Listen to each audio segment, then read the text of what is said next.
నష్టమైపోతున్న మామిడి రైతులకి అండగా జగన్మోహన్ రెడ్డి గారు బంగారు పల్లెనికి వచ్చినప్పుడు ప్రభుత్వం ఎలా తప్పించుకోవాలని చూస్తూ ₹4 ప్రభుత్వం తరఫున, ₹8 ఫ్యాక్టరీ తరఫున ఇస్తామని వాగ్దానం చేశారు.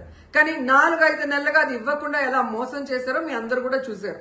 వీటి కోసం రైతులు పోరాటం చేశారు, వైఎస్ఆర్ కాంగ్రెస్ పార్టీ పోరాటం చేసింది. అండ్ నేను కూడా ఎక్స్ లో ఎలా స్పందించానో మీ అందరికి కూడా తెలుసు. ఈ రోజైతే ప్రభుత్వం తన తరఫున ఇవ్వాల్సిన తన వాటాగా ₹4 లెక్కన 40,795 మంది రైతులకి 46,000 మెట్రిక్ టన్నుల తోతాపురి మామిడికాయలకి మరి ఈరోజు 185 కోట్లు వేసింది. ఇది రైతుల విజయం, వైఎస్ఆర్సీపీ విజయం. కానీ ఇంతటితో చేతులు దులుపుకుంటే సరిపోదు. దీంతో పాటు ఫ్యాక్టరీలు ఇవ్వాల్సిన 370 కోట్లను కూడా ప్రభుత్వం ఇప్పించాల్సిన బాధ్యత తీసుకోవాలి. ఎందుకంటే ఆ రోజు ప్రభుత్వం చెప్పింది కాబట్టే రైతులు ధైర్యంగా ఫ్యాక్టరీలకి తోతాపురి మామిడికాయలు తోలటం జరిగింది.